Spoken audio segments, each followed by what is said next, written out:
Model pembelajaran kooperatif skrip berdasarkan dari teori Agus Supriyono. Yang pertama, mengenai strategi. Model belajar dengan cara siswa bekerja berpasangan dan bergantian secara lisan mengikhtisarkan bagian-bagian dari materi yang telah dipelajari. Karena siswa akan lebih mudah menemukan dan memahami konsep yang solid jika mereka saling berdiskusi dengan temannya. Siswa secara rutin bekerja dalam kelompok untuk saling bantu memecahkan masalah-masalah yang kompleks. Jadi, hakikat sosial dalam penggunaan kelompok sejawat menjadi aspek utama dalam pembelajaran model kooperatif skrip. Kedua, kelebihan model pembelajaran kooperatif skrip. Yang pertama, dapat menumbuhkan ide-ide atau gagasan baru, daya berpikir kritis, serta mengembangkan jiwa keberanian dalam menyampaikan hal-hal yang diyakini benar. Yang kedua, mengajarkan siswa untuk percaya pada guru dan lebih percaya lagi pada kemampuan diri sendiri untuk berpikir, mencari informasi dari sumber-sumber lain, dan belajar dari siswa lain. Yang ketiga, mendorong siswa untuk berlatih memecahkan masalah dengan mengungkapkan idenya secara verbal dan membandingkan ide siswa dengan ide teman lainnya. Yang keempat, memotivasi siswa yang kurang pandai agar mampu mengungkapkan pemikirannya. Yang kelima, siswa dilibatkan pada kegiatan belajar sehingga pengetahuannya benar-benar diserapnya dengan baik. Selanjutnya adalah kelemahan model pembelajaran kooperatif skrip. Yang pertama, kesulitan membentuk kelompok yang solid dan dapat bekerja sama dengan baik. Kedua, tidak semua siswa mampu untuk menerapkan model pembelajaran ini, sehingga banyak waktu yang akan tersita untuk menjelaskan mengenai model pembelajaran ini sebelumnya. Yang ketiga, keharusan guru untuk menghitung hasil setiap penampilan siswa dan tiap tugas siswa dari hasil presentasi kelompok, dan ini bukan merupakan tugas yang sebenarnya. Yang keempat, kesulitan menilai siswa sebagai individu karena mereka berada dalam kelompok. Selanjutnya ada langkah-langkah model pembelajaran kooperatif skrip. Yang pertama, guru membagi siswa untuk berpasangan. Yang kedua, guru membagikan wacana atau materi tiap siswa untuk dibaca dan membuat ringkasan. Yang ketiga, guru dan siswa menetapkan siapa yang pertama berperan sebagai pembicara dan siapa yang berperan sebagai pendengar. Yang keempat, pembicara membacakan ringkasannya selengkap mungkin dengan memasukkan ide-ide pokok dalam ringkasannya. Kelima, pendengar, yakni harus menyimak, mengoreksi, menunjukkan ide-ide pokok yang kurang lengkap. Yang kedua, membantu mengingat atau menghafal ide-ide pokok dengan menghubungkan materi sebelumnya atau dengan materi lainnya.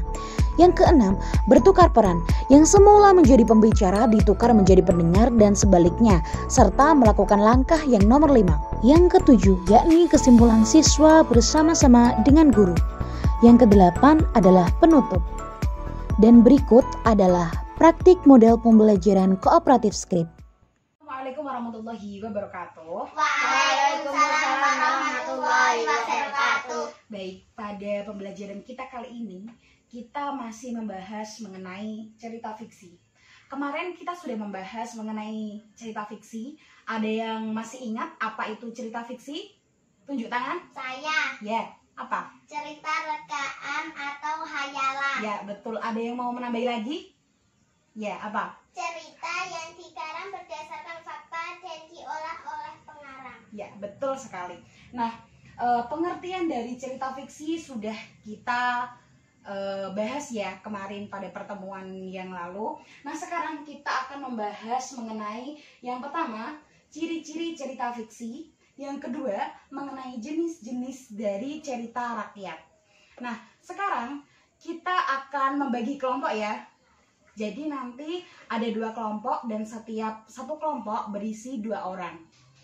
Di sini saya akan membagi untuk Diaya dengan Mas Alan, untuk Mbak Lulu dengan Mbak Riha. Mas Alan silahkan berpindah tempat ke samping Diaya. Jadi kelompoknya sudah terbentuk ya. Kelompok 1 adalah Dik Lulu dengan Mbak Riha, dan kelompok 2 adalah Diaya dengan Mas Alan. Nah, kelompok 1 ini mencari mengenai cerita fiksi, yakni ciri-cirinya. Yang kelompok 2 mencari jenis-jenis dari cerita rakyat. Silakan, ini saya punya kertas. untuk kelompok 1, ini kelompok 2.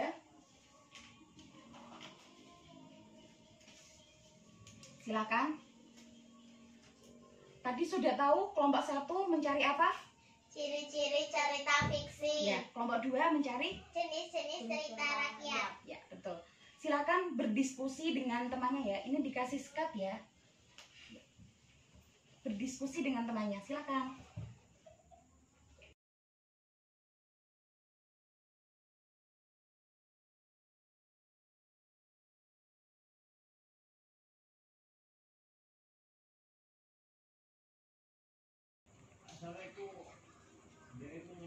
Ya, waktunya sudah 15 menit berjalan ya. Sudah mendapat jawabannya semua? Sudah. Kelompok 1 sudah? Sudah. Kelompok 2 sudah? Sudah. Ya. Baik, silakan selanjutnya untuk kelompok 1 bisa maju ke depan membacakan materi yang telah didiskusikan bersama temannya agar kelompok 2 juga mengetahui mengenai materi yang telah dipilihkan untuk kelompok 1. Silakan, siapa yang mau maju? Aku. Ya, Mbak Lulu. Silakan di sini, Mbak Lulu.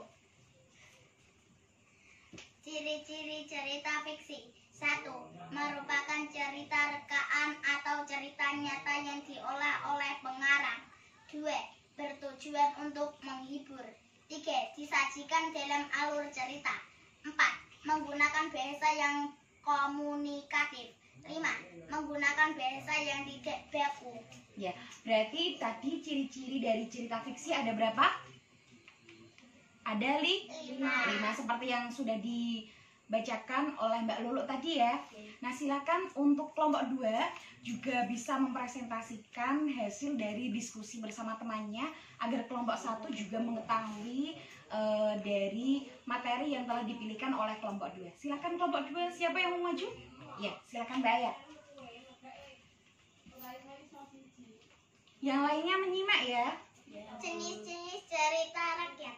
1. Cerita jenaka adalah cerita pendek yang berisi kebodohan atau kecerdikan seseorang sehingga menimbulkan tawa bagi pembaca.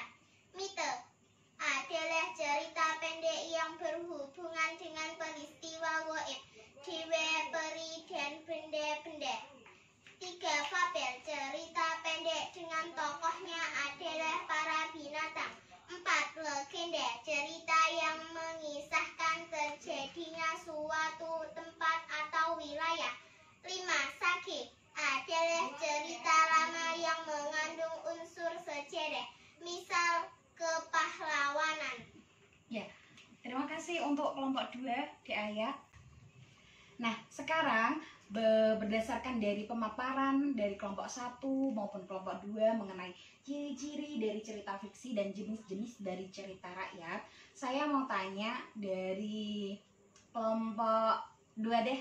Dari kelompok 2, tadi ciri-ciri dari cerita fiksi apa? Siapa yang tahu dari kelompok 2? Saya menghibur pembaca. Ya, menghibur pembaca. Bagus sekali. Kemudian untuk kelompok 1 nih, saya mau tanya berdasarkan dari jenis-jenis cerita rakyat. Tadi apa itu cerita legenda? Siapa yang mau menjawab? Ya. Asal-usul suatu tempat atau wilayah. Ya. Legenda adalah asal-usul suatu tempat atau wilayah. membahas asal-usul tempat atau wilayah. Sekarang untuk kelompok 2 lagi nih. Tadi ciri-ciri cerita fiksi. Tadi kan ada sudah Mas Alan untuk menghibur pembaca. Ciri-cirinya adalah bertujuan untuk menghibur pembaca. Selain itu apa lagi? Menggunakan bahasa yang tidak baku. Ya, ciri-ciri dari cerita fiksi itu menggunakan bahasa yang tidak baku ya.